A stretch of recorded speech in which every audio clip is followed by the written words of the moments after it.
What's up everyone? I am Jamie with 3littlegoats.com and welcome to my channel as always. Now if you've been around for a while or if you're new here, you may know that we are doing a beginner soap guide tutorial series. The first video I showed you how to calculate how much oil you're going to need for your mold, and then the second video I showed you how to use a soap or a lye calculator to calculate exactly the perfect recipe that you need for the oils that you have on hand or the type of soap that you want to create. Now you've got all that information and you're almost ready to make soap. Today I'm going to go over some lye safety tips and tricks and things that I do just to make sure that I don't burn myself or do damage to any of my furniture or my floors or anything like that. So let's get started and learn a little bit about lye safety and the equipment that you're going to need. Now the first thing is, if you have long hair, I always recommend that you put it up or you pull it back or you wear a hat, something of that, so your hair doesn't get in your face. The worst thing you can do is have hair in your face and not realize that you had lye or a lye water solution on your gloves and go to sweep back and you get that lye water on your face. Lye burns are no fun.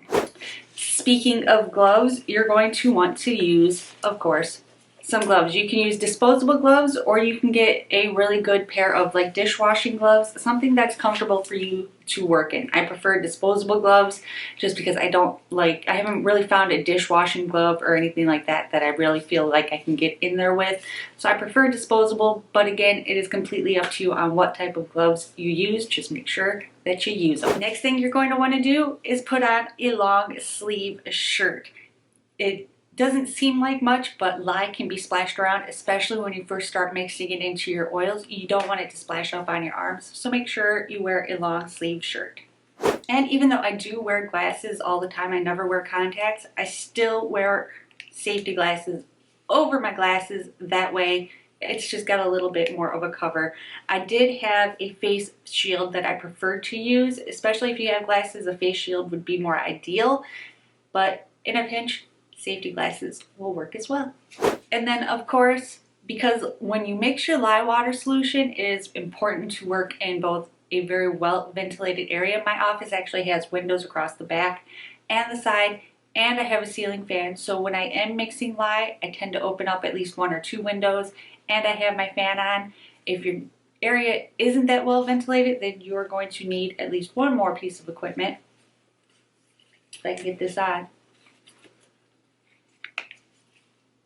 Something to help ventilate the fumes so you're not breathing those in. Now I'm going to take this off because it's really hard to talk and I don't have my mic on, so I'm going to take this off for a second.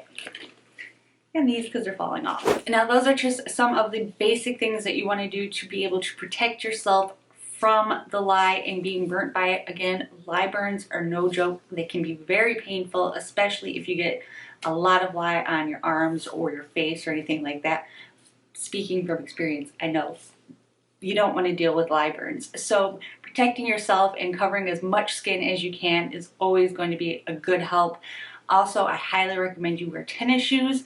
That way, if anything spills onto the floor, you're not going to get it on your feet. So flip-flops and bare feet are probably not the best, especially if you're first starting up. Always protect your feet, your hands, your face, and work in a really well ventilated area. If you can, if it's a nice day outside, go outside and mix your lye water solution. Once the lye water solution has been mixed, it's not going to give off a huge amount of fumes that you're not going to be able to work with it in a small area.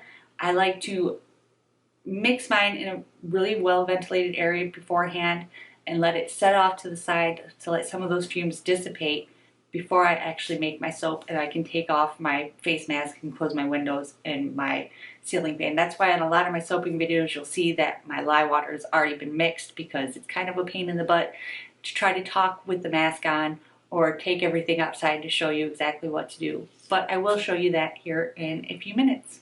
Alright, and now the last important step for lye safety is mixing your lye. Now, like I said, I work in a fairly well ventilated room. I've got some windows open, I've got a fan going, and in a minute I'll put on my face mask when I'm not talking. That way you can actually understand what I'm saying. But I've got my distilled water here. You always want to use distilled water if you can, just because a lot of time tap water or well water will have minerals and things like that in it that can react to the lye, which is not always a good thing. It's never a good thing, really. So I prefer to use distilled water unless I'm, of course, replacing the water with either goat milk or beer or any type of thing like that. But for now, we're just going to use some good old-fashioned distilled water.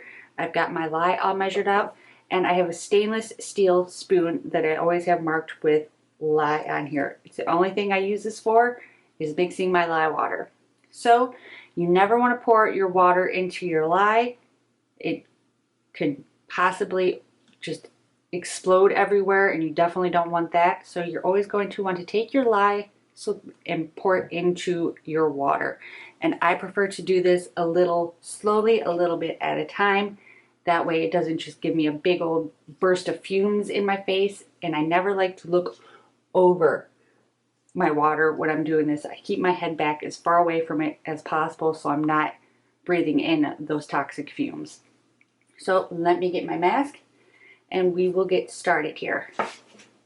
Alright, so I've got my mask on and now my nose is itching. So I'm just going to take my lye and I'm just going to sprinkle it in a little bit and give it a stir. Now your water will become very cloudy, but once your lye is completely dissolved, this will actually clear up completely. A little bit more and stir. And this just makes it easier for it to dissolve as well. So once that little bit is dissolved, I'll add a little more. Cue the speed up and the music.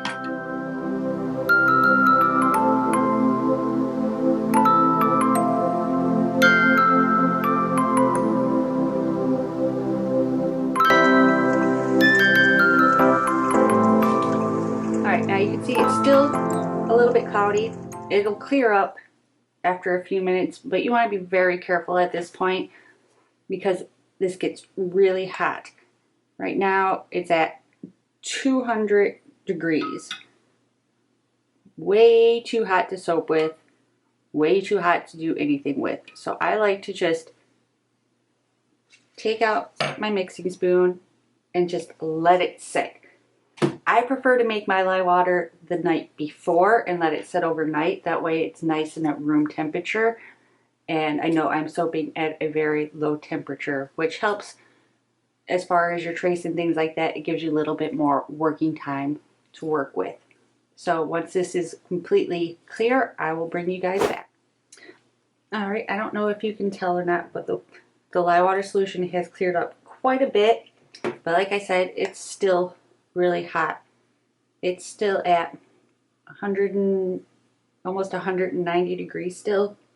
So yeah, once you make your lye water solution, just walk away for a couple hours, do something else, watch some of my YouTube videos, you know, things like that, but just let it cool down. You want to try to get it at least under 100 degrees. I prefer to soap with my lye water and my oils around 70 degrees.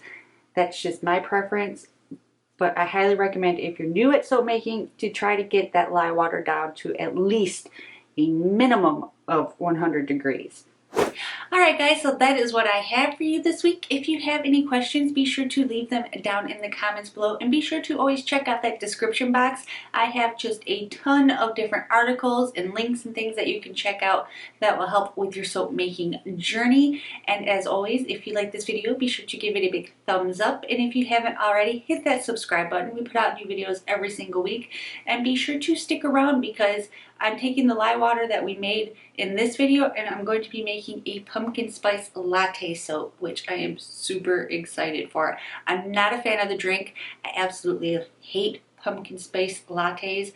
I hate lattes to begin with. I'm not really a big coffee fan as it is, but I'm always a fan of the smell of coffee and the smell of pumpkins. So be sure to stick around for that, and I'll see you guys next time.